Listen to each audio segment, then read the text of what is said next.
Machinery asset का adjustment.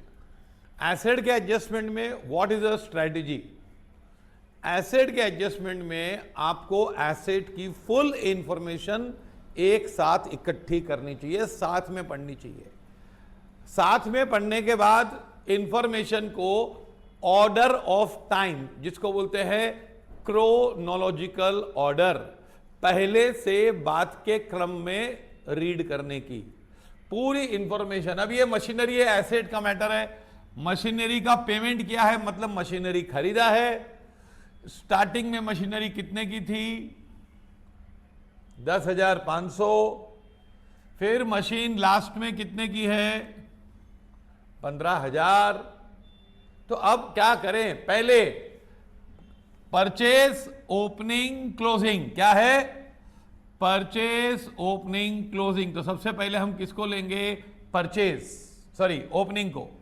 Opening machinery कितने की थी? 10,500। फिर यहां कहानी उसकी कंटिन्यू होती है कि 10,500 क्लोजिंग बैलेंस शीट में भी थी।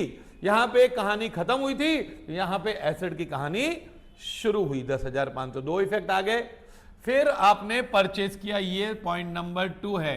परचेज किया 7,500 का, तो you purchase machine for rupees how much? 7,500। तो मशीन कितने की हो गई? 18,000 की हो गई। फिर क्या है? लास्ट में मशीन कितनी है? लास्ट में 15,000 की है, तो 18,000 हो गई थी, और 15 की कैसे हो गई? तो 18 से 15, 18,000 से 15,000 दो कारण से हो सकती है। वन इज डेप्रिसिएशन और दूसरा है सेल। अगर सेल होता तो पैसे मिले होते और रिसीट में दिखाई देता, तो सेल नहीं है भाई। डेप्रिसिएशन है 3,000, तो ये 3,000 माइनस करके 15,000 बाहर लिख दिया क्लोजिंग, और ये है 3,000। फिर से सुनो, पहले क्या था? मशीन कितने की थी? 10,500। 10,500 यहां लिखा, यहां कहानी खत्म, यहां कहानी शुरू।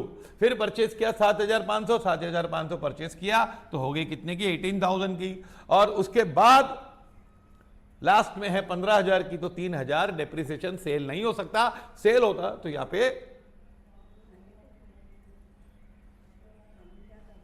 क्या मतलब? तो दूर खड़ा हो, दूर खड़ा, बंद कर रिकॉर्डिंग।